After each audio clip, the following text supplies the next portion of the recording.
बिस्मिल्लाहिर्रहमानिर्रहीम। मैं हूं मोहम्मद अफजल नासिर भट्टी और आप देख रहे हैं मेरी जंग डिजिटल। नाज़रीन, हम इस वक्त मौजूद हैं पुलिस थाना बीडविन कसूर में और हमारे साथ मौजूद हैं SHO थाना बीडविन कसूर इंस्पेक्टर मोहम्मद असलम भट्टी साहब। हम उनसे बात करेंगे एंटी रेप एक्ट के हवाले से कि उन्होंने चंद दिनों में एंटी रेप के 3 मुकदमा दर्ज किए हैं। एक तो हम उनसे पूछेंगे कि ये एंटी रेप एक्ट होता क्या है, ये किस किस पर लागू होता है और एंटी रेप एक्ट के तहत मुकदमा दर्ज कैसे होते हैं और उन्होंने ये 3 मुकदमा किस बेस पे दर्ज किए। जी भट्टी साहब। बिस्मिल्लाहिर्रहमानिर्रहीम। ये गवर्नमेंट ने एक एंटी रेप एक्ट 2021 यस ये एक लागू किया है, जिसके मुताबिक ज़िना के और कुछ शेड्यूल ऑफेंसेस हैं, उनमें जो भी मुकदमा दर्ज होगा, अगर वो मुकदमा ड्यूरिंग ट्रायल या फिर उसमें जो मुद्दई मुकदमा है वो अपने बयान से मुनर्रफ होता है और सुलह कर लेता है, तो इसमें जो मुद्दई है उसके ख़िलाफ़ पुलिस की मुद्दईयत में मुकदमा दर्ज होगा। अगर कोर्ट में ट्रायल चलता है तो ड्यूरिंग ट्रायल या एंड ऑफ ट्रायल अगर कोर्ट ये देखती है कि ये जो मुद्दई मुकदमा है ये झूठा है, तो इसमें मुल्ज़म बरी हो जाएगा और इसमें जो मुद्दई होगा, चाहे वो औरत हो मर्द हो, उसके ख़िलाफ़ सज़ा होगी, उसको वो कन्विक्ट होगा इसमें। अच्छा, अदालत में भी अगर साबित नहीं होता जुर्म तो फिर अदालत के हुक्म में मुकदमा दर्ज होगा? नहीं, अगर अदालत में ट्रायल होता है, अगर जैसे कि आपको मालूम होगा पिछले दिनों में मंडी उस्मान वाले के 2 केसेस जो है उसमें एंटी रेप एक्ट में मुद्दई को सज़ा हुई है 3-3 साल 2 मुकदमों में हुई है। और अब तक हमारे ज़िले कसूर में तकरीबन 43 FIRs एंटी रेप एक्ट की दर्ज हो चुकी हैं। 43? यस। और हमारे थाना बी डिवीज़न में 3 FIR हो गई हैं, जिनमें मैं मुद्दई हूँ। मैंने पर्चा दिया है मुद्दई के ख़िलाफ़। जो भी ज़िना का झूठा मुकदमा दर्ज करवाएगा, अगर वो किसी भी स्टेज पे सुलह करता है या उसमें ये मुकदमा झूठा साबित होता है, तो जो मुद्दई मुकदमा होगा, चाहे वो औरत हो चाहे मर्द हो, उसके खिलाफ कार्रवाई होगी, मुकदमा दर्ज होगा। और ज़िना के साथ साथ और कौन से जुराइम हैं जिसमें ये एंटी रेप एक्ट लागू होता है? इसमें है अपना 365B भी है। अच्छा, 365B भी है? यस। और इसमें ये दूसरा जो मुकदमा है जिसमें ज़िना की कोशिश है, ज़िना है, और 1-2 मुकदमा ऑफेंसेस और भी हैं। बदफेली भी है? हाँ, 377 भी है, 376 भी है और 354 भी है।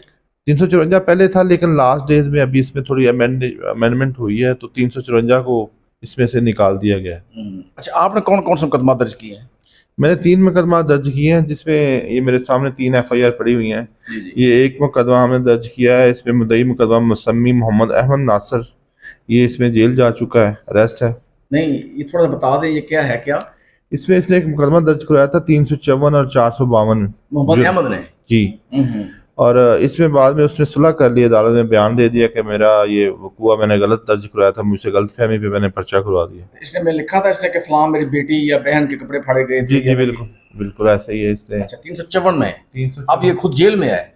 जी, जेल में भेज दिया था, लेकिन अभी ये जमानत से बाहर आ गया। लेकिन जो मुकदमा आपने दर्ज करवाया इसके खिलाफ, मैंने उसमें बेल पे ये बात वापस बाहर आया। अच्छा, दूसरा ये मेरे पास मुकदमा मौजूद है, इसमें हमने दर्ज किया है जी, ये अपना जवेद वल मोहम्मद अली कौम डोगर के खिलाफ। सिद्रा बीबी एक विक्टिम थी। सिद्रा बीबी इधर रिहायशी है, ये हमारे जमातपुरा की। अच्छा। उसने एक मुकदमा दर्ज कराया था 376 का, जिसमें उसने तकरीबन 1.5 लाख रुपया लेके, बल्कि 2 मुकदमा दर्ज करवाए थे, एक 2021 में करवाया था, एक 2023 में। 2021 वाले मुकदमे में उसने 1.5 लाख रुपया लेके तो इससे सुलह कर ली, और ये 2023 वाला मुकदमा है। 2021 में उसका खामंद करामत अली वो मुद्दई था और सिद्रा इसमें विक्टिम थी। उसमें उसने 1.5 लाख रुपया लेके सुलह कर ली। बाद में वो अपने 164 का बयान उसने दिया अदालत में जाके कि मेरे साथ ज़िना नहीं हुआ, मुझसे मैंने गलतफहमी पे मुकदमा दर्ज कराया। और दूसरा ये जो मुकदमा मेरे हाथ में FIR है, ये 2023 की FIR है, क्योंकि ये कानून 2022 में लागू हुआ है।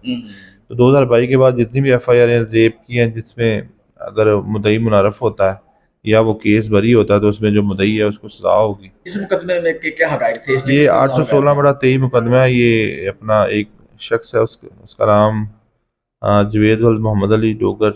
उस पर इल्ज़ाम लगाया था इसने इल्ज़ाम लगाया था कि उसने मेरे साथ ज़िना किया है, और इसमें मुल्ज़म गिरफ्तार भी हो गया था। और बाद में इसने 5 दिन बाद ही अदालत में 20 को ये FIR हुई है, 21 को मुल्ज़म गिरफ्तार हो गया है।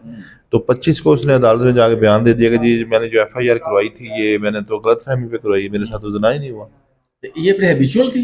जी हैबिचुअल थी, ये कारोबार बनाया हुआ था इसने। इसमें ये अब इसके खिलाफ पर्चा हो गया कि इसने ये झूठा पर्चा ये दर्ज जो किया। खतून थी। जी अभी ये तीसरी एफआईआर है इसमें। ये इसमें मैं ही मदई हूँ।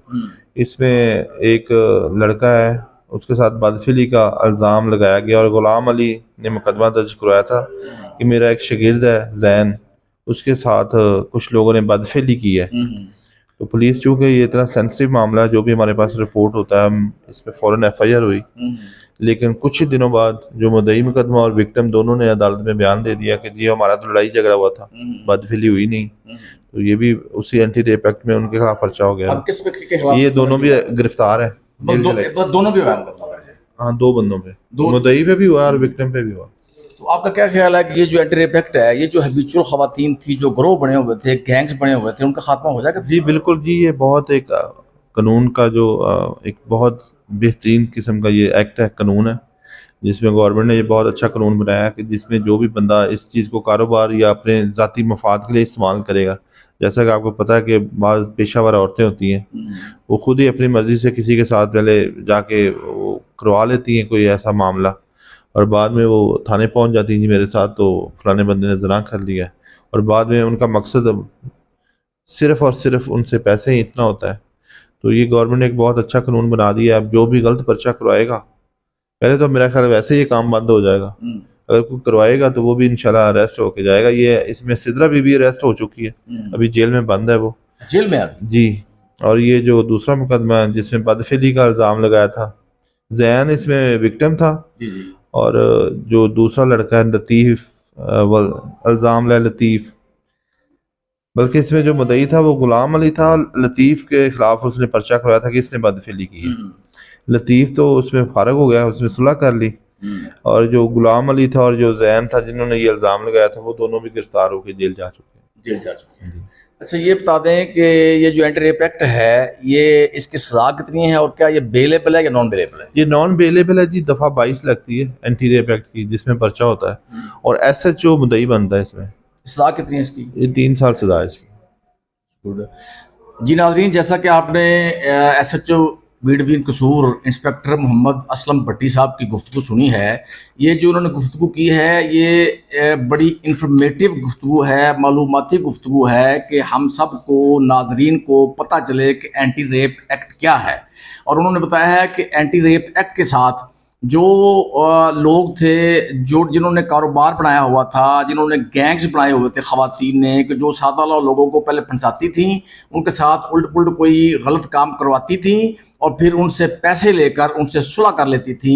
इस तरह ये जो एक्ट आया है एंटी रेप एक्ट, इस तरह की सरगर्मियों का, इस तरह के घिनौने जुराइम का इससे खात्मा होगा। इसके साथ ही मोहम्मद अफजल नासिर भट्टी को इजाज़त दीजिए। मेरी जंग डिजिटल से अल्लाह हाफिज़।